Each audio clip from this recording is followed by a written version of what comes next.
Je pense que vous l'avez remarqué, il fait chaud. Alors depuis plusieurs jours, on entend parler tantôt de vague de chaleur, tantôt de canicule. Je vais donc vous expliquer la différence entre les deux. Déjà, c'est quoi une vague de chaleur? Météo France la définit comme une période durant laquelle la température est anormalement élevée. Plus précisément, pour l'Hexagone, c'est lorsqu'il fait plus de 23,4 degrés pendant au moins 3 jours et que la température atteint ou dépasse les 25,4 degrés. Pour la canicule, le principe reste le même, mais les seuils sont un peu différents. Premièrement, c'est une période avec une moyenne de température élevée de jour comme de nuit. Et deuxièmement, ces seuils sont définis au niveau départemental. Pourquoi? Eh bien parce que vos habitudes et votre rapport à la chaleur varient en fonction du département dans lequel vous habitez.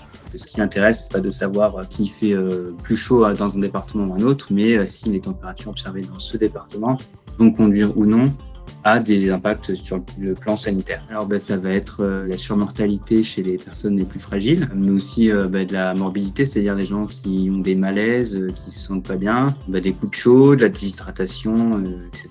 D'ailleurs, ce n'est que depuis la canicule d'août 2003, qui a fait 15 000 morts en France, que la canicule est désormais prise en compte dans la vigilance météorologique. Petit rappel pour faire face à de fortes chaleurs. Buvez de l'eau parce qu'il est important de rester hydraté. Évitez l'alcool puisque ça provoque de la déshydratation. Limitez vos activités physiques, mouillez votre corps, ne sortez pas durant les heures les plus chaudes et surtout restez au frais, notamment en fermant les volets de jour et en aérant la nuit.